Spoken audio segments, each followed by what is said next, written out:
Makers of Sport Podcast, episode 105 with Jordan Giesler.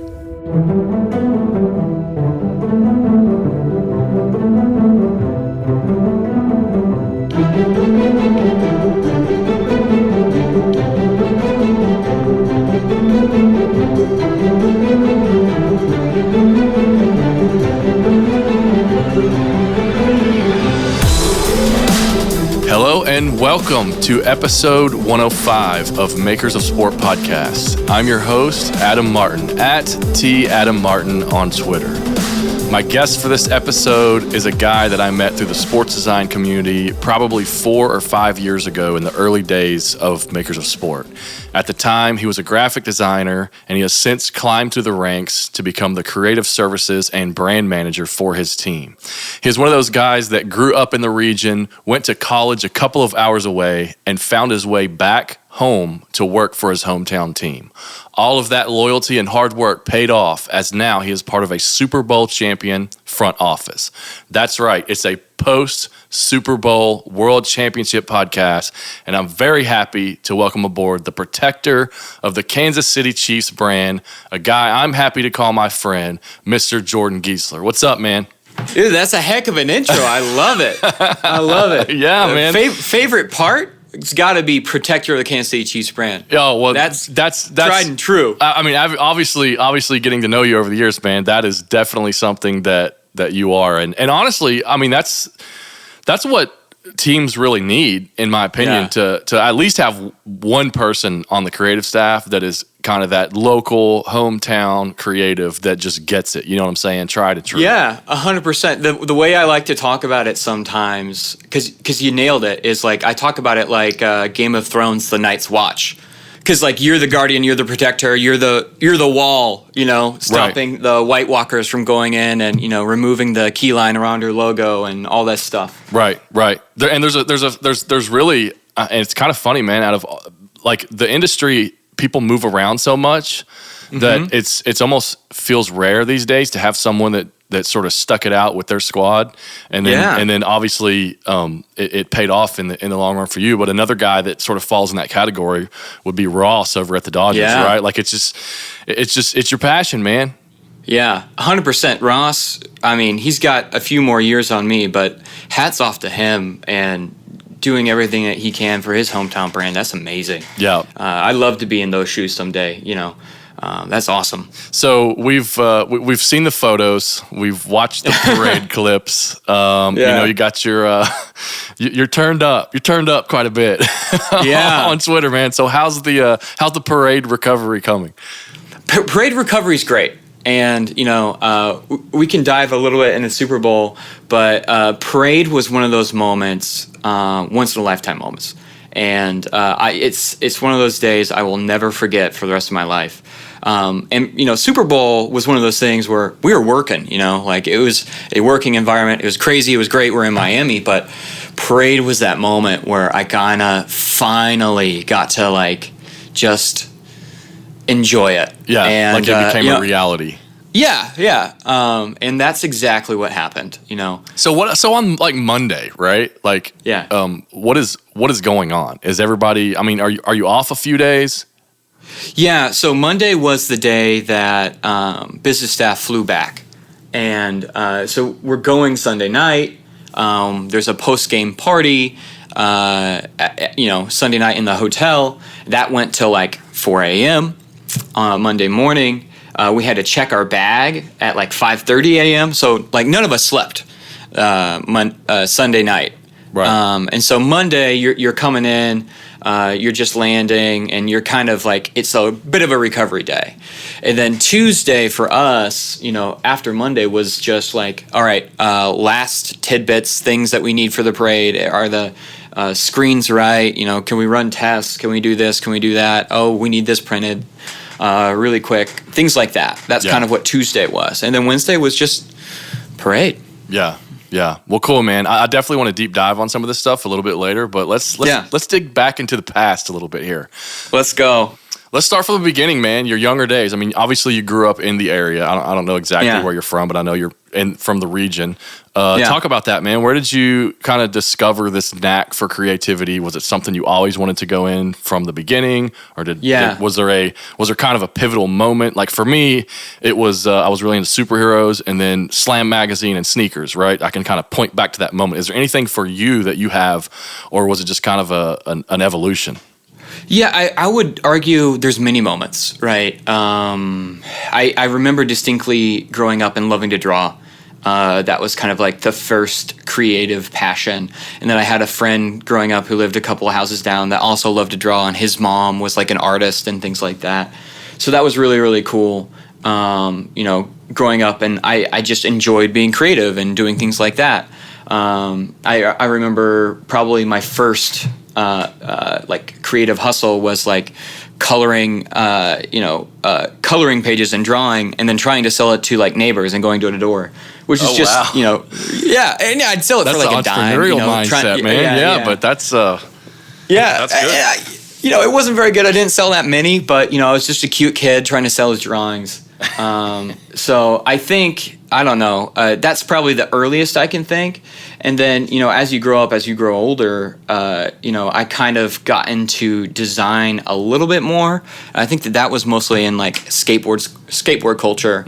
Because I would like look at the magazines and like look at the decks and look at the t-shirts and be like, oh my God, look at how they formed this E, like that's cool, and all that sort of stuff. So I think that's kind of what first really kind of like instilled that design mindset. That's a good place to start, man. Because skateboard culture, especially, I mean, you're a little bit younger than me, but sure. Obviously it was still, you got the X Games and that sort of that whole vibe, man. That aesthetic was just crazy. Even today, still, like you can. I know people. It's like you go to a skate store or a skate shop, and just if you look at the decks or anything, right? Like that's all still inspirational. It's amazing. Yeah. Yeah, I still to this day love. Did you skate yourself, or were you just kind of into the? I wasn't really that good, but I did for a little bit. But like I said, I was kind of more into the art side of it, and what the t-shirts look like and all that. So I think that's kind of where that started. I grew up in a city called in Overland Park, Kansas, a suburb of Kansas City. So I'm a born and raised Kansas Citian. So that's really special. I grew up watching Chiefs games. I also remember, trying to redesign the Chiefs uniform at a certain time at an age, and then like drawing like shoes and different things for the Chiefs. So the passion for, drawing, creativity and football kind of really started there. Was there resources for you? Like for me, there wasn't a whole lot of things that I didn't understand that sports design was a thing. Like, did you know that this was an actual thing yet? No, absolutely not. Absolutely not. I didn't really realize that until I finished college. Like, wow. Then then you're like, oh no, I got to do something in my life, and you're looking at internships, you're looking at all this other stuff. Maybe I want to get into this, or I want to get into that. And I saw that the Chiefs had an internship open, and I was just like, oh my God. Right. Is this real? Like, is this actually something that people get to do? Right. And then the rest is history after that. But so you did go to college got a BFA in I guess it was commercial art, which historically is a pretty traditional art major. Right. That's kind of like predates graphic design. So I'm curious, was there was that sort of the graphic design program at your school, or was it something different? So they were in the middle of a split of figuring out what creative arts could be, and then they also had a graphic design track that was inside of the technology program. And I went into school, obviously, loving to draw, and that's kind of what I did. So I went through the art side. And then as I go through that, I'm going through drawing classes, painting classes, things like that. I'm kind of like drifting more towards design, realizing, I really like these programs.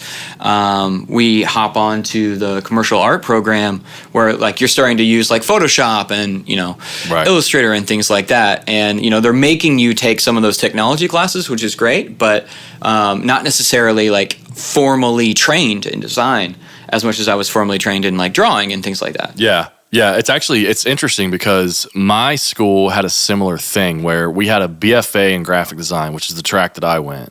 But then there was also this thing called like graphic communications, and it was in some totally other department. And I remember when I did my internship, I had to go through them, and it was like printing technologies and all this stuff. And I think actually Adam Ergel, who obviously has done some illustration work for you guys, he went that track at his school. So it's almost like it's weird how it's all sort of split.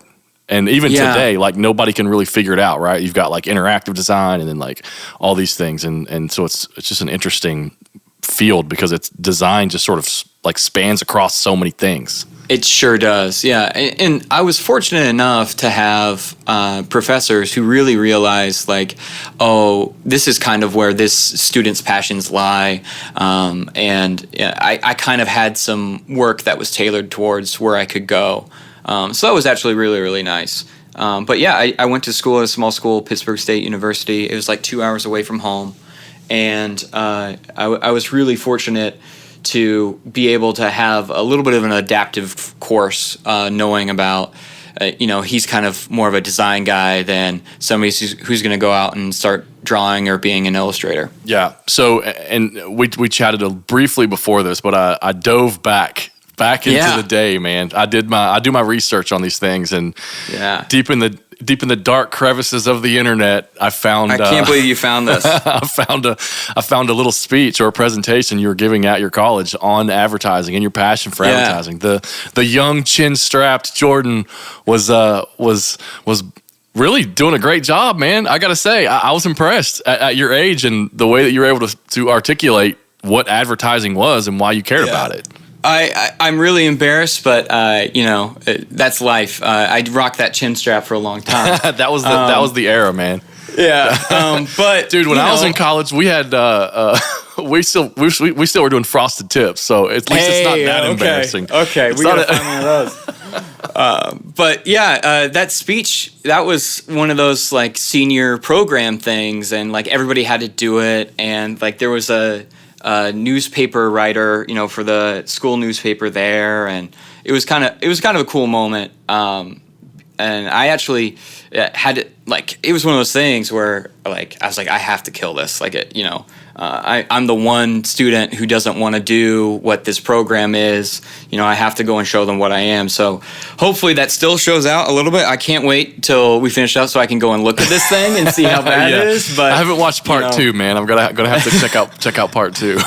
Okay. Well, I appreciate you finding it. I can't believe it's out there. No. So one thing I did notice though is, like on your LinkedIn, when you list your school, you seem to be very involved in things like extracurricular activities, involved in like student leadership things, volunteering. Was that something you were always kind of like a natural thing that you always had as far as being involved in leadership and volunteering for stuff? Or was that something that you had to kind of challenge and push yourself to do when you got into school, realizing you needed to kind of put together some extra things on your resume? Well, it actually stems out of I didn't have like scholarships. I didn't have anything to pay for my school, and it stems out of work really. Like I wanted to make sure that I had like a summer job where I would go and wait tables at a place called Rainforest Cafe and then T-Rex Cafe in Kansas City. So that kind of instilled the workload in me, pretty much, just because I had to pay off my student loans. I was very, work-minded. Mm-hmm. So for me, it was more about, working with. I worked with. I was a gallery assistant for the arts gallery down there, and I worked there for a few years through college, and then. And then I was involved in the arts program as well. So I don't know how much it was instilled out of like, oh, this is me, this is what I got to do, as much as like, I got to pay off this stuff. Like, what am I going to do? That sort of thing. So being a guy that at the time was passionate about advertising, Kansas City obviously has somewhat of a historic advertising scene, right? I mean, you have like Barkley there, Hallmark.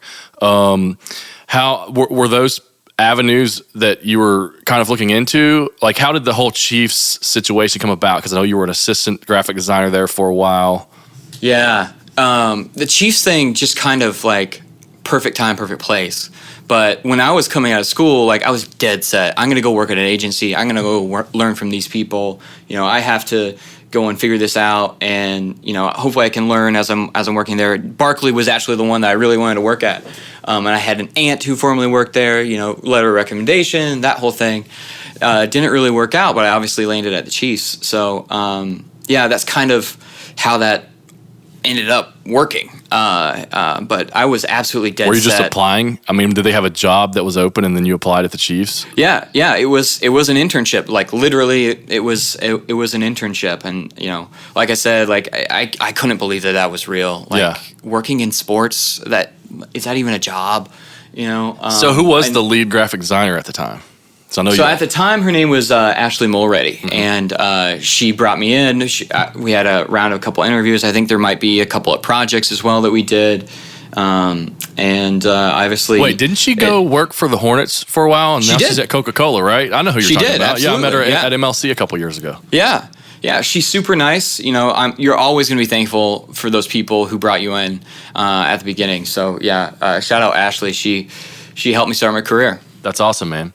So your journey after that initial 6 months took you to another company, which was not in sports, but rather more of an industrial type company. So I know for me in my career, anytime I've been able to design with content that most people won't find sexy, I always try to like find the joy in the content somehow, and remember that there are people that are working in this industry that have a job, and this puts food on tables. And you know, quite frankly, I mean, we're all lucky to be able to sit behind a computer all day and create things no matter what the content is, right? Right. So I'm just curious to hear your thoughts and what you're sort of able to glean from that experience, because I know that seems like you were able to do a little art direction and kind of expand on the skill set a little bit. I think about that time a lot because it's such a special thing to work in sports, and you don't realize how special it is until it's gone. And it was one of those things where, I was brought on part-time at the Chiefs, and then I had to go and find another gig. And I was applying. I was still young, still pretty fresh. And I landed this gig at this company called ICO.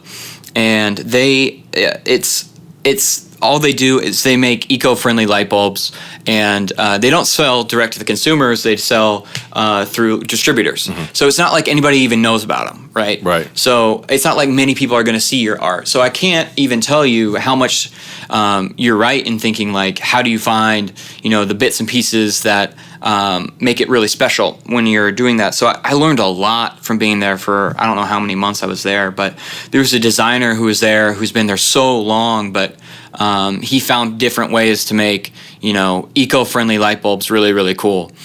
So I think about that time a lot because it's not sports, and it was a moment where you kind of like sit back and realize, like, oh my gosh, I had it so good. Well, and if you think about it, man, like historically designers were really kind of blue collar and craftsmen. Yeah. You know what I'm saying? Yeah. And then you had that whole advertising scene. You had art directors there and whatnot, where that was probably the classiest design position, I guess, that you could have. But it's nice to, I feel like a lot of people go right into something that's interesting, like working in sports, and they don't. And for me, those types of experiences are always good because they can help. Like you said, you circle back to that moment a lot and often think about how lucky you are working in sports day to day, right? Because every grind in every position, there's always going to be things that are like not, fun to do, right? I mean, even for me as someone that runs my own business, right? Like people think, oh, it's just sexy, you get to pick what you do. It's like, dude, I do a ton of stuff that I wake up in the morning and I'm like, I really don't feel like doing this. Yeah, all the time. And like I was doing like flyers for headlights, like that get sold to an auto parts store, and it's basically a flyer that only the auto parts store team sees. Total B2B type stuff.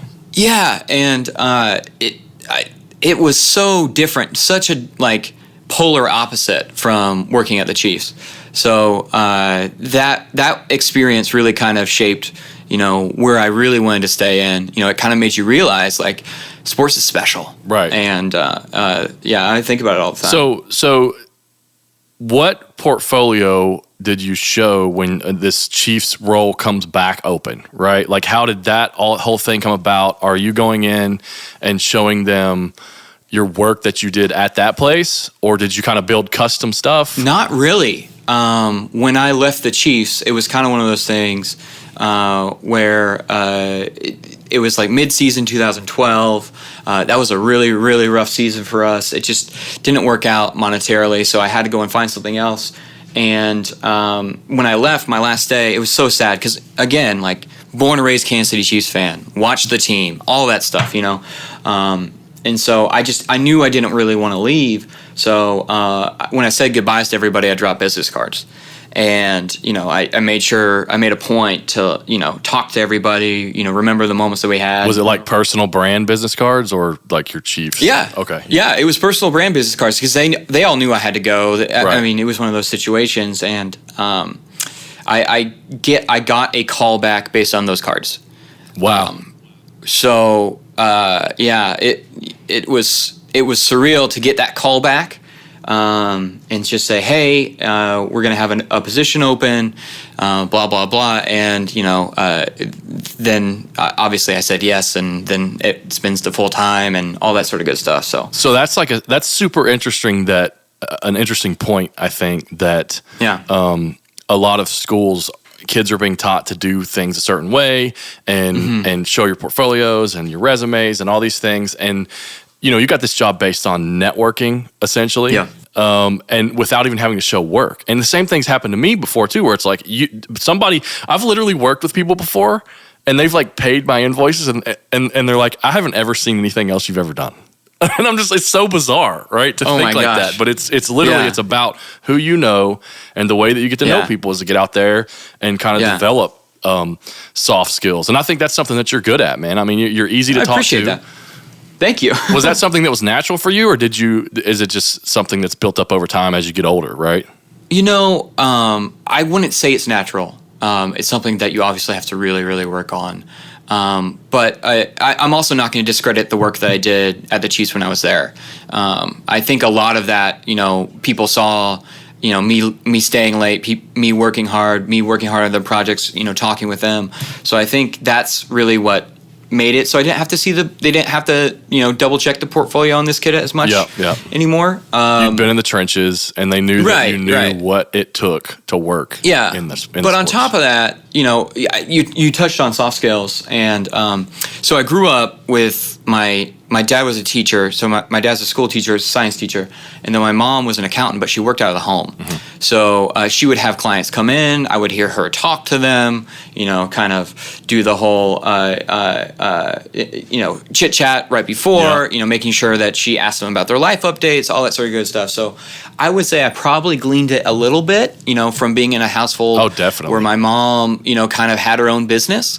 That's probably where I can definitely point to learning a little bit of those skills. Yeah, you subconsciously picked up some things that kind of just worked. Absolutely. That's interesting, man. I didn't think about that because where I work from home, my kids get to see me sort of do these types of things, and they know they know dad that's like not on a podcast or not on a phone call, and then you kind of have that shift that happens where you're like, all right, it's time to get professional. Yeah, 100%. There's a thing that my wife and I talk about because we worked through college and you know, serving, so we were servers, and the thing that we say is like server voice. Because when you're waiting tables, you know, you have to present yourself in a certain way. You have to kind of give the pitch for the, you know, soup of the day or whatever it may be, you know. Right. So I think we learned a lot, you know, soft skills that way. As well. Now she works for Hallmark, right? She does. She does. Creative She's a photographer. Okay. Yeah. I knew that you guys were like a Kansas City power couple for like. I wouldn't go that far. I wouldn't go that far, but she's special. Yeah. She's a photographer / stylist over there. She landed that gig, I think 2-3 years ago, something like that, and you know we haven't looked back. She loves it. That's cool. So you've been at the Chiefs now for almost 7 years. Obviously, starting as a graphic designer. Now your official title would be creative services and brand manager, and I think. In those 7 years, it's you started your career at a very interesting time in sports design, right? Like kind of the same way. So like when I started this podcast, there wasn't a whole lot of in-house. There were some people that were in-house, but now you're seeing like full-blown content production studios in-house, almost like in-house creative agencies. Right. And people are really sort of doubling down. So I'm curious if you can talk about that shift that you've seen over the years when it comes to like initially maybe you guys are just production artists essentially to now you really are the protectors of the brand and are really telling those stories. Right. So when I started, I like even as the intern seasonal that I was, like we didn't have an Instagram account. There was no Snapchat. There was no Instagram stories. When you put stuff out on Twitter, that was basically like reporting the facts. And I have seen that content evolution year over year. And so it's just such a vastly different landscape now versus then. The amount of work that we do now is vastly different than what we did back then. Yeah. And it kind of evolved. And in 2012, like we didn't really have much of a style guide.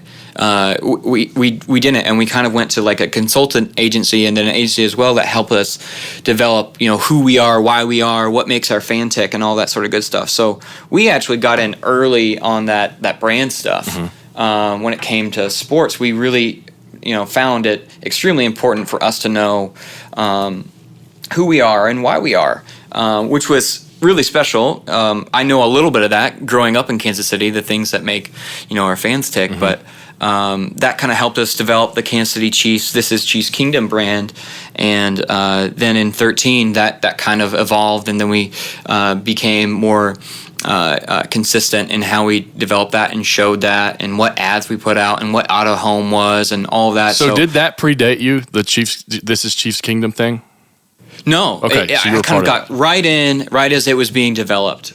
So we had an agency here who did a fantastic job working with us on that, and then helped us evolve that as we move forward. So that's a great line, man. I mean, I think I told you that a few years back, but man, it's one of the better taglines I think in especially the NFL. Yeah, and that's one of those things too. Like I touched on it a little bit, but in 2012 we had a different tagline. It was "Together is Powerful," and it was a very, very tough year for us. We won 2 games. And the thing I like to say is we were anything but together. We were anything but powerful. And so we really had to reset the deck. And we actually did a really, really good job of self-evaluation, right? Yeah. To figure out where we needed to go. And This Is Chiefs Kingdom stemmed from our radio announcer saying, like, the kingdom. Yeah. And his name is Mitch Holtis. He's awesome. I'm sure you've heard him. He was speaking at the parade and things like that. He's a very special person, not just to our fan base, but to everybody who comes across Chiefs Kingdom. But so that's kind of where that started, and then we kind of put a spin on it for This Is, and then it became like how you plant your flag, right? Right. Well, it rallies the troops, right? Right. And what's interesting about it, when you brought up your other line that was kind of a rough season, that's. If you think about it, so Chiefs Kingdom, it never changes, right? It's always Chiefs Kingdom, whether you have a losing season or a winning season, right? So that line stands the test of time no matter what the results of the season are. Whereas if you write your concept around something that, especially as something you can't control as a creative staff, sure. I mean, that's something to think about that I never really considered as far as sports marketing is concerned. Yeah. Well, we also like to think of it as, it's not just a tagline as much as it is like it's a moniker for our fan base. So we didn't have that, pre-2013. And then it took a long time of being consistent and saying this. And now we think that Chiefs Kingdom is, on par, or, it's as synonymous as, say, like a Raider Nation or Steelers Nation or anything like that. So from an evolutionary standpoint of being a creative in-house, and we've talked about how initially you guys didn't have an Instagram, things changed, social teams got very involved with social, the actual social media companies got involved with teams. Yeah. How is your, educational process as far as keeping up with those times? Because obviously working in-house in sports, you're very busy all the time. Yeah. Right? So how do you kind of stay in tune with what's happening? And then are you working with the brands themselves? Like, Twitter has all these like account reps or whatever set up for, NFL teams and whatnot. Yeah. Well, I'm going to take it back a little bit. We didn't have like a social media person. We had like a website guy. Yeah. Back in a webmaster. Yeah. And then that kind of role evolved a little bit, and we added a website guy and then a social media person. And then as that's gone on, we've added another social media person, and then they're kind of like the account reps who work with Twitter or who work with like NFL and all that. And then you see NFL seeing like, oh, we have all this great content. We need to create this content team. So they have these LCCs who go out and shoot games and get all this specified content. So it's not just a social media person going down there and getting the Snapchat or getting the Instagram stories or all that. So it's really kind of it's exponentially grown ever since I've been here. I've only seen it grow, to be honest. I haven't seen a down year.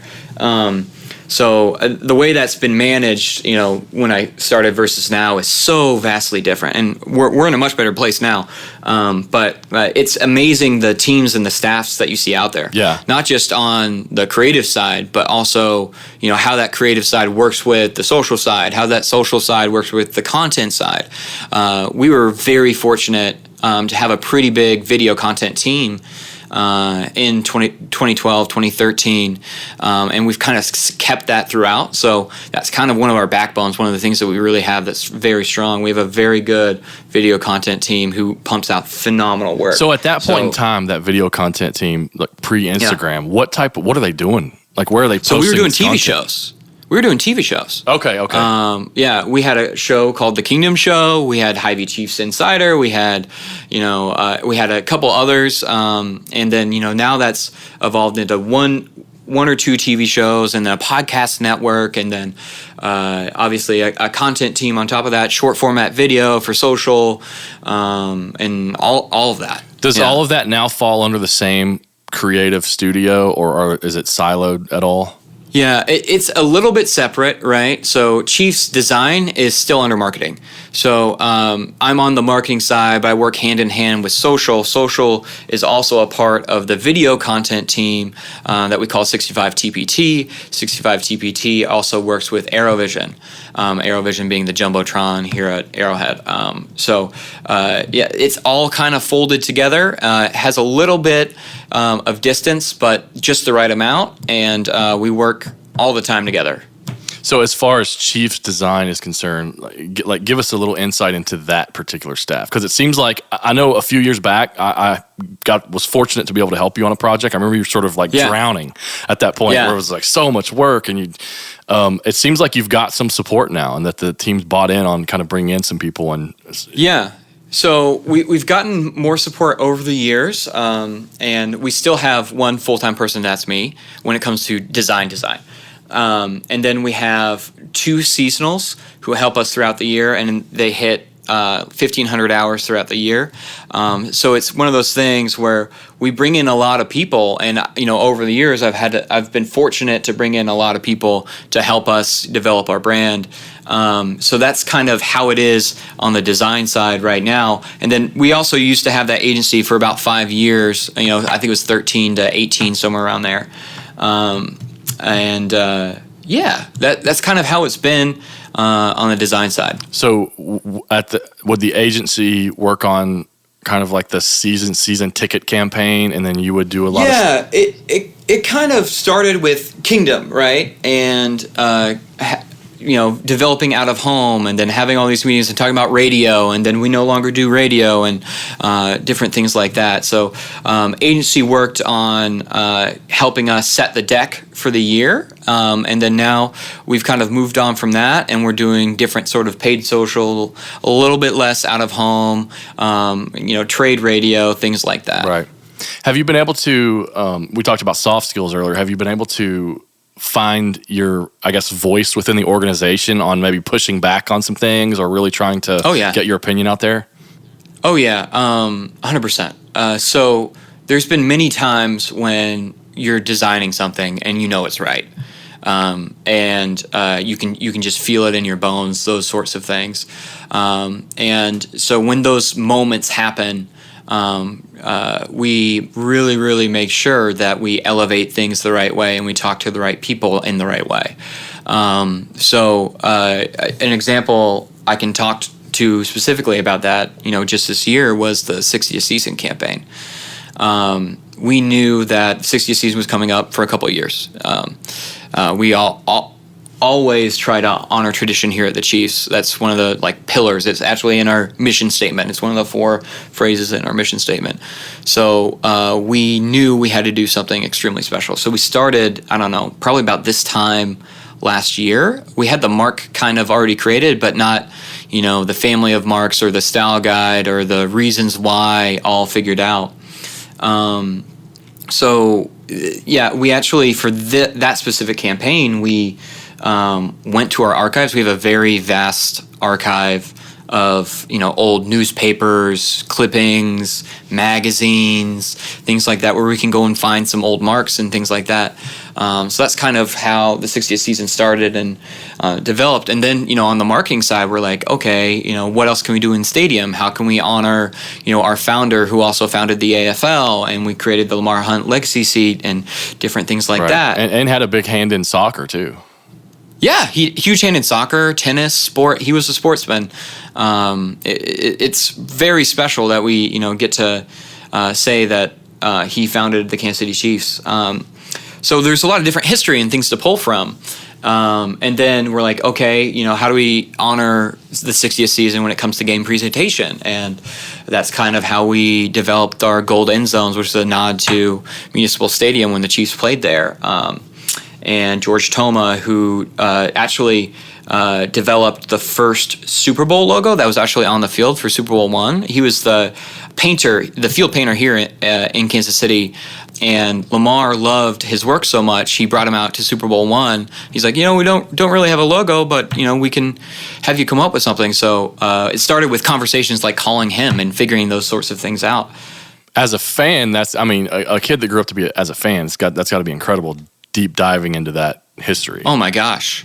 I'm a history buff too. Yeah. So it's like Chiefs plus history equals everything for me. Plus you're kind of getting to design it too, right? Because that's essentially you sent me one of these and I've got it right in front of me, man, and it looks incredible. The brand guidelines. So, you incorporated, I noticed that from a color scheme perspective though, you added on to your traditional palette. And one of those is the 60th blue. I'm curious how that came about. So the 60th mark is a blending of the Lamar Hunt patch that's on our jersey and, creating a way to make it a commemorative mark for the year. Mm-hmm. So we had to include the blue because it's a part of that Lamar Hunt patch that honors Lamar as well as the AFL. So that's kind of how it got incorporated there. But it's one of those things that it was a very rare circumstance that we used the blue. Yeah. And it was mostly specifically in the 60th season mark. So, one thing I noticed is that and this is actually part of your normal style guide, which is using tungsten as one of your typefaces. So tungsten is obviously one of those typefaces that it's a Heffler and Company typeface. It's, when you work in sports, and obviously I've freelanced a pro team that I recently freelanced with. Anytime that I would want to use typefaces that were not necessarily in Adobe Typekit, there was always a little bit of a battle. So do you guys have were you able to push getting a budget to use that as a licensed typeface, or how did that come about? 100%. So that actually was in our style guide the year previous. And I loved using it so much. And we've had United in there for years. And then we made the switch last year to go to tungsten and then integral as well as that fat, bold, wide, opposite to tungsten. Right. We put it into the budget and we made it happen. So it was something really, really cool for us this year. And then the special fonts are the ones that we really used a lot of this year. Right. The ones that were 60th season, and that was Parts and Labor, and oh my gosh, I'm drawing a blank. The fonts. Integral and Turismo. Turismo was the other one. Turismo. That's like that wide one that we actually kind of got like a racing vibe, I think. Yeah, to it. Yeah. When we were going through our archives, like I actually specifically found something that looked that wide and that thin also, and I was like, oh my gosh, that's so throwback. I have to find something similar, and we found it. Yeah. Yeah. That's awesome, man. So how were you able to sort of make this look for this year? Like, so there's obviously, talk to me about, you have like your overarching brand, right? The Chiefs brand. And now you have this campaign, which is playing off of the Chiefs brand. How do you make those sort of play nicely together, and that, and helping people understand that, hey, you know what? This 60th season logo, this is not our brand. This is just our campaign. Yeah. I really think it had to start with us being consistent, right? We couldn't just go and switch fonts and say we're doing this for a little bit, that sort of thing. But we started with the draft, or actually no, we started with schedule release, and that was kind of the release of the logo, and then and then the next thing was draft, and then how do you integrate 60th season into that, and then the next thing was say training camp, and how do you integrate that into the signage, and then it just becomes this synonymous part of the brand for the year. So for me, it was knowledge of our brand and the things that we've been doing for the past 5-6 years, and then how do we alter that to be a little bit more historic, a little bit different, a little bit setting us apart from where we've been. And we integrated tan for the first year, which is crazy to say, like, we're going to go tan instead of white, and it's going to be so special, but it actually made such a significant difference when you're trying to honor something from the past. So I actually loved where we went with it. It started, with building a fleet of logos that were throwback logos that we found when we went to those archives. So that's in that style guide as well. A throwback Chiefs Kingdom. So the lowercase Chiefs Kingdom, I wasn't able to find like any internet references on that. So is that something that you found back then that you were able to sort of replicate? Yeah. That's awesome. 100%. Man. Yeah. So that was on a pocket schedule from 1969. And I think we used it for a number of years, a little bit. And then it evolved into the Chiefs font that we have now. But I was like, oh my gosh, look at these round curves. Look at how special this is. Right. It's so different. And so from there, you build these fleet of logos, and then I'm like, okay, how can I use these logos in a unique way? And we built a pattern based off of that. And we used that throughout the season. And then not just the pattern, but then it's like, okay, we've got these fleet of marks. Like, let's make some merchandise. Right. And so we went and made like throwback starter jackets with, throwback marks with the football that says Kansas City Chiefs, and then hats and beanies and T-shirts and you name it. And so it's really cool to pull out those pieces of history and get to celebrate it, because everybody in Kansas City loves that stuff. Right. They love the throwback. They still wear Zubaz with barbecue stains on them from 1990, to the Arrowhead. Yeah. So, well, and the sort of, you could almost even say the Kansas City Chiefs in the football logo. Yeah. That style is like back. You know what I'm saying? It's like it is cyclical. Like you see all these sort of like these logos on Instagram from these like famous designers, and they kind of have that vibe to it, Yeah, and that one has like been like an earworm in my brain for so long. It's a hat that it was on a hat that our coach Hank Stram had in the 1969 championship season. And I saw it, and I was just like, oh my gosh, what if, Yeah. And so this year we pulled it back out, and we used it all the time, and it was just so special to, get to do that. And now it's on the side of a starter jacket, T-shirts, all that sort of good stuff. So were you able to, by any chance, find or talk to? I know you obviously talked to the whole end zone. We talked about the end zone painting thing earlier, but were you able to find any data or information on who maybe even created that initially, or some of that stuff? I actually when I was looking back, it wasn't just looking back at our team, but looking at other teams. And when you look back, it was one of those things that almost every team had a version of that football logo. So we did our best to emulate the one that we had. Mm-hmm. But unfortunately, when it comes back to some of those old marks, we couldn't track the people. Right. Yeah. So you were able to bring in a Kansas City illustrator that if you're listening to the show, you probably have seen his work and know who he is by the name of Tad Carpenter. Does incredible work.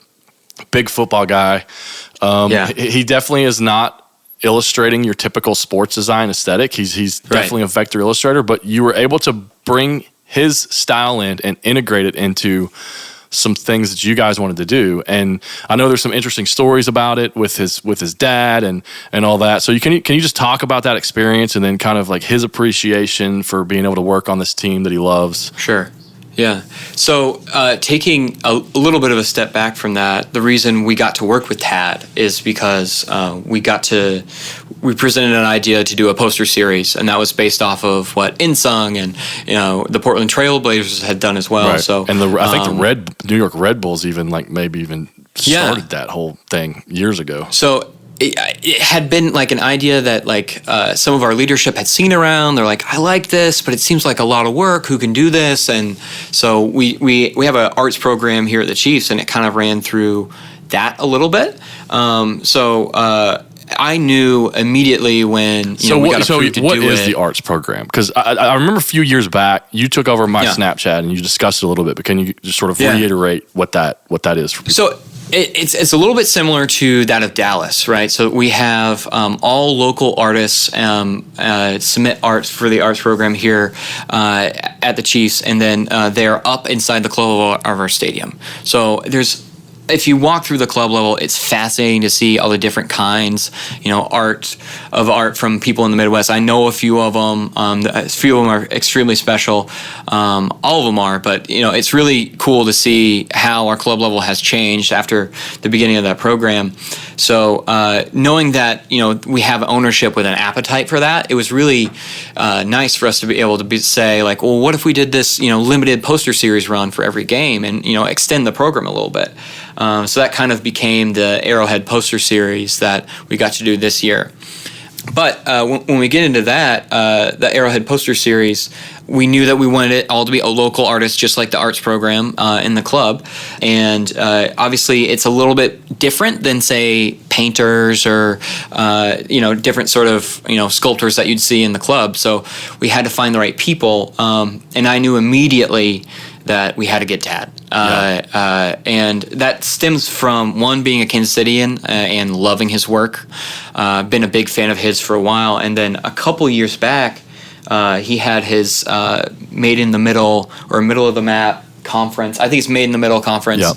And I met him there for the first time, and he tells me this story where his entry into design was winning a design contest from the Kansas City Chiefs, and his art got to be on a ticket for the year. So from there he won, I think it was season tickets that year, and his love of Kansas City Chiefs and design, flourished. Right. So I hear that story and I, chills, right? And I'm like, this guy, Kansas City, extremely similar. He's gone on to work with major brands like Target, Sonic, and all these other brands. And a big Kansas City apologist. You know what I'm saying? Like a salesman of the city. Yeah, and honestly too, nicest guy ever. I love this guy, and so we get to the arts program, and we're starting to vet some artists through ownership and things like that.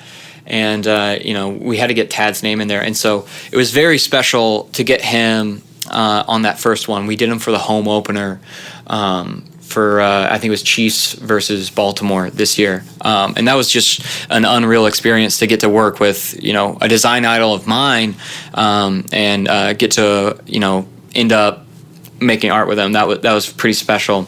Fast forward a little bit, and we got to use him again at the end of the season, and he did the Super Bowl poster as well. So it's kind of cool that we got to start the season with him and then cap it off with him as well. It's just been phenomenal. Yeah, and he the sort of the dad in me sort of remembers the message that he posted, where it's like this sweet message from his dad, who you're thinking about Tad, who's probably, I don't know, I mean, he's maybe early 40s or something like that, if I had to guess. Apologies if he's not. Yeah. But his dad is posts on his own Facebook about, I'm so proud of my son. He always wanted to do stuff for the Chiefs. And it was a sweet little icing on the cake to see that. Yeah. I mean, just tears, right? Like, you can't help yourself. And then on top of that, when he was going through all that and designing for us for that first poster, he had his firstborn child. Wow. So, like, you know, he was going to get tickets to the game and different things like that, but obviously bigger priority there. Right, so right. It must have been a crazy week for him. And then, you know, we got to cap it off again and use them again for the Super Bowl poster. That's awesome. So the TAD stuff and all the posters are obviously great, but there is one particular campaign that stood out to me as one of my favorites of the year for you guys that seems like really was a very successful social media campaign for you. I know that you're getting a lot of play from this, was the Mexico City campaign. So I was curious if you could touch on that, because I know that you kind of had your pattern vibe going on still, but this time you integrated hand-drawn typography, illustrations, sketches, and whatnot, and the motion was great. And the seamless Instagram, like the whole thing just worked together so well. So can you give us some insight into that campaign? So that campaign, basically it started the year prior. If you remember the year prior, we were going to play in Mexico City. Mm-hmm. And that game gets pushed because of field conditions and things like that. So I had all this stuff kind of pre-baked, you know, I kind of ready. There were elements that, you know, we used this time that weren't ready back then, but, you know, it kind of all went into the graphics graveyard. I was like, oh man, like, this is never going to come out. I can't believe this, you know, all that stuff. But when it gets announced that we're going to go back to Mexico City, that's kind of when we're like, okay, hey, you know, it kind of started with an idea of like, what if we made everything, you know, by hand, which is literally asking ourselves, what if we did it in the hardest way possible to make things for social? So that's kind of, it started the year prior, mm-hmm. and then we kind of try to pick out a couple of things a year where we really get to sink our teeth into. Yeah. And that was one of those things where I was like, this is really special because it's not just our audience anymore. It's international, right? So how do we represent ourselves? How do we represent, you know, our brand as well as Mexico City and, you know, honor it in the right way? And that's kind of where it all started. So we started just after we kind of wrapped up the 60th, we were kind of starting to work on, okay, what can Mexico City look like? We've had some of these elements from last time. What can we edit? What can we tweak? What makes sense? What are we doing this year that we can, you know, make a Mexico City version of? And we ended up making a Mexico City pattern and things like that. So, those things, it was one of those projects where it's just, you know, it was a passion project. Yeah. And as well as like, it's also never going to be perfect too. So you have to be okay with that. Because everything's hand drawn, and I'm one of those people where I'm like, you know, I'm super zoomed in Illustrator, making sure every single pixel's right and things like that. But you have to kind of allow yourself to be loose and be okay with that. So that was vastly different for us. But yeah, it just. So did you do the sketches? All the sketches? All the sketches, all the drawings, all of it was on an iPad, and then all the lettering as well. So much with it, you know, was like a learning work in progress. I had the benefit of like trying it last year, learning from last year, to making edits to make it even better this year. So I'm fortunate in that, but it was very, very special to get to do all those drawings. I think we had about 12 players pre-prepped of the player versions of the interstitials. And then on top of that, we did all the generics, the field goal, interception, things like that. Yeah. Big play. And then integrated the lowercase Chiefs logo from this year. Yeah. We integrated different elements from the pattern, but made it, you know, Mexico City inspired. And then, you know, we're meeting with our team. We're like, okay, you know, how else can we do this? And they're like, okay, well, what if we did an Instagram grid? And I was like, wow, that'd be amazing. Do you think we can do it? And it was extremely hard. And hats off to the Vikings for doing it all year. Oh my gosh. Yeah, their creative staff's incredible for sure. That's insane. And hats off to them. It was so hard, but we ended up doing it. It was fantastic, and really proud of the work we got to put out for that one special game. So, first of all, I'm working on Alicia. She's supposed to come on the show in the future. So if you listen to this, Alicia, let's get you scheduled, please. Yeah. But she's kind of quiet. I talked to her at MLC, and you could tell that she likes being. Comes off as very humble. You know what I'm saying? Just got this incredible team. But back to your thing. When you're doing an Instagram grid, and especially as a team that is constantly posting content all the time, how do you determine how many like levels of rows you want to take up for your grid and that type of thing? Is there a best practice for that, or are you just kind of like doing that on the fly? It was not necessarily on the fly, but we had the pattern ready.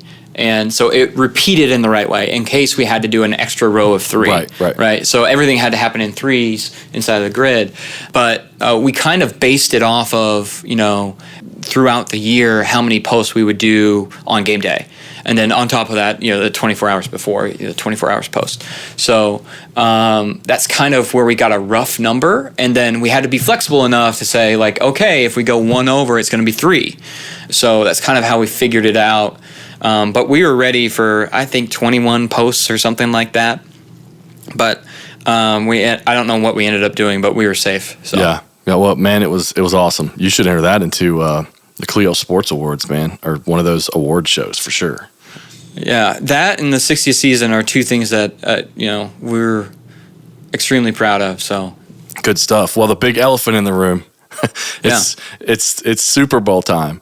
The thing everybody that's been listening to is like, why haven't these guys talked about the Super Bowl yet? Yeah. But you guys are so here where you're making a run, right? And me and you were having a conversation about getting you on. We were going to have it after you win your divisional championship, but decided against it in order to take a gamble on maybe doing one after a Super Bowl win. So luckily for us, and fortunately for you and me, actually, it was a great decision. So we were talking in a very positive light. Yeah, I was so superstitious too. Like I kind of wanted to do, before the Super Bowl, then you can get like all the excitement about it and things like that. Yeah. But obviously it turned out for the best. Super Bowl run, things about that. Yeah. So the hustle and bustle, right? Like you guys get in. It's Sunday. You get in. What happens now? 2 weeks. Stress levels high. Marketing team. What are you guys doing? Yeah.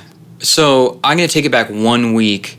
Because the AFC Championship was actually something so special for everyone here. Right. Because of the trophy.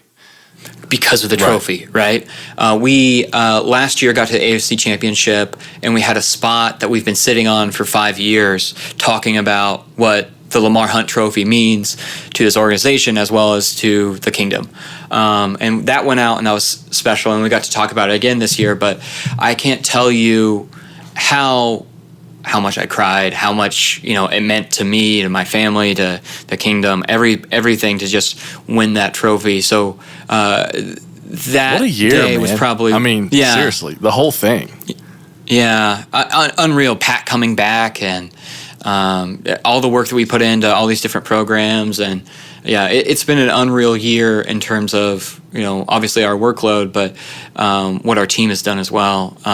It's brilliant. So just to be able to say that the Lamar Hunt Trophy's home, and being able to use some of those graphics that you had pre-baked and things like that, that was extremely special. So we win that Sunday, monkey off the back, and we're going to the Super Bowl. And then, nobody in this organization has been through that before. We haven't been to the Super Bowl in 50 years, and obviously it's a much different event than it was back then. So that's kind of, it was like a couple of days of like figuring out what we're going to do. And like the way I like to say it was like, obviously there was going to be a bunch of workload coming, but it was like the tide was coming, receding. I could see the tide receding. I can see animals running away because they know a big wave's coming. Right. I don't know how big this wave is coming. Yeah. So it hit and we got through it. But those 2 weeks, I didn't really get to work on like Super Bowl creative until I don't know, Wednesday, Tuesday, Wednesday, Thursday of Super Bowl. Really? Because you're making parade stuff. You have so much. You got to be ready. Yeah, you have. Which is crazy because it could be potential graveyard stuff. Exactly. Yeah, so I made 6 different bus wraps for the parade, signage for the stadium, or signage for the stage and things like that. A bunch of different versions of signage and Super Bowl champs logos and world champs logos, so that we can use partners on it and different things like that. So I'm cranking through a bunch of those. And making sure that we're going through the right channels, things are approved the right way. And then I think on that Tuesday, we actually had Tuesday or Wednesday, we had a video shoot with the players where we fortunately thought far enough ahead where we could have the players for like interstitials on social, like for touchdown, sack, all that stuff for Super Bowl. So we were able to make a Super Bowl style, kind of similar to what we did for Mexico City when we were on social. So that was actually really cool to be able to do. But yeah, pre-Super Bowl is all about making sure you have all your ducks in a row for post-Super Bowl.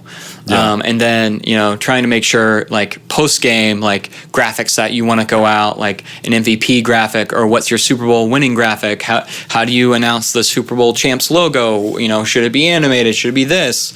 And that was another thing where we just sat down in a meeting and we looked at our assets that we typically do, like game day, 24 hours, and like, okay, how do we plus this up? How do we make this as amazing as it needs to be for the Super Bowl? Right. I think we did a pretty good job of that. We have a guy who worked up some animations for us for game day 24 hours, and he did a really good job, as well as the one on the Super Bowl champs logo animation. So we're pretty proud of that. Yeah, and it was a great sort of design staff matchup too, right? Because the 49ers have a great creative staff over there. I know you got to meet up with them a little bit.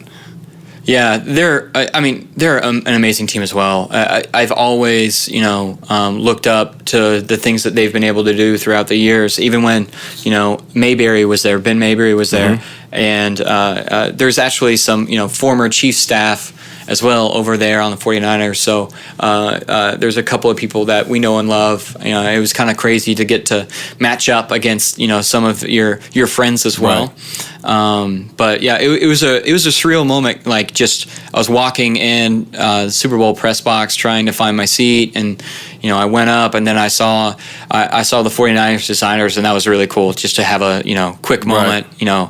Because everybody's going through the same thing, right? I mean, it's just you're getting ready. Yeah. You're getting ready to get to work, but you're also trying to soak in the experience. Yeah, and you're getting nerves, but you're like, I can't believe we're here, and all of that. Right. Yeah, it was cool to get to go up against them because they're an amazing design staff as well. So it was special. So when you jump on the plane, right? Everybody's got their significant others with them, and you guys are heading down. Right. Are you? As soon as boots are on the ground, are you working? What are they doing? Like, what are your families doing? Are you able to enjoy any events at all? Yeah, so I fortunately was able to get all the work done for the most part, pre-boarding that plane. So we get on the plane, we stayed at the hotel with the team, and that was an Unreal hotel that like had a water park in it. It was amazing. So we're down in Miami, and so we get there, I think it was late Friday night. We got there late Friday night, and I think we just, had some dinner and went to bed. And then the next day is just Super Bowl events. They have so many different things that you can go to. There was like a fan rally, so we went to that. I got to experience that, be a fan a little bit. There was like a team event where you got to go to this team tent and hang out with, other front office staff. And then there was a Super Bowl NFL experience where you got to see like all these different activities that they do for the Super Bowl, and different sort of fan engagement opportunities and things like that. And that's where you get to see like the merchandise and all that cool stuff. And that was Saturday, and then you wake up Super Bowl morning Sunday, and the nerves start kicking in, right? Which is crazy. I didn't have to board the bus until I don't know. I think I boarded the early bus sometime around noon, but or 12:30. But before that, just to cut the nerves, I went and rode water slides. Yeah, there you go, man. That's awesome. Yeah, and so that was an unreal moment to like do that, and then give yourself that distraction, and then you're like, okay, it's time to suit up, it's time to go to work. Yeah. So you and Christine, is it Zambetti or Zambiti? I'm gonna guess Zambetti.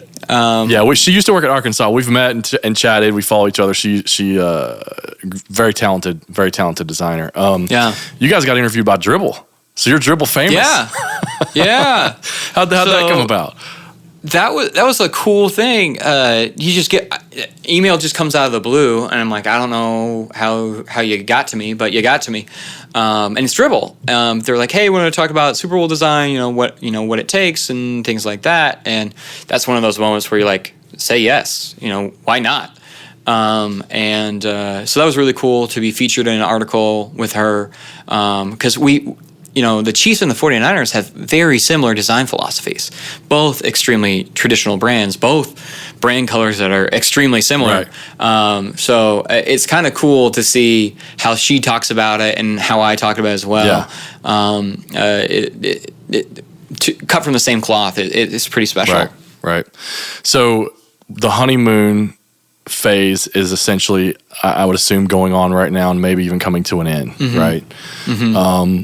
Obviously, you want to celebrate what's been done and what you guys achieved. Yeah. But now it's sort of time to get to work, and you got a whole new set of challenges and new goals. So how do you, what is that like? How do you kind of shift the mindset to, okay, now it's time to not necessarily forget what we did, but it's time to shift our focus? Yeah. So this is the struggle, because now 60th Season Style Guide goes away. Right. And, everything that we did to be so consistent and do things that were special for this year, we get to kind of reset the deck. But the way I'm trying to think about it is it's not just resetting the deck for post-Super Bowl win. It's what's our brand like for the next 3, 4, 5 years. Right.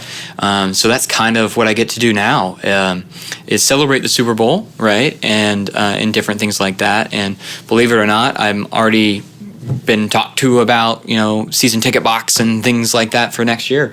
So we're starting the research phase now, figuring out where we want this thing to go, and obviously we'll stick true to our mission statement, to our brand and our brand essence, but now we get to fold in a little bit of champs in it, which is different, right. but also really, really cool. Well, and I mean the good news for you guys is you've got, if you think about the player brands and the coach brands, I mean, you've got so much positivity to work with, right? You got a likable coach, a charismatic tight end. Yeah, those Kelsey boys, man, they give some hardcore speeches. Both of them. We got some personalities, man. A kid next door type quarterback that's real likable. So and he's such a nice guy. Pat's so nice, generous with his time. All the players are. When we get opportunities to have like production days where we, take video shoots of them or photo shoots, they're always awesome. So it's really cool to see like the young team that we have, and the different leaders and how they've grown as well.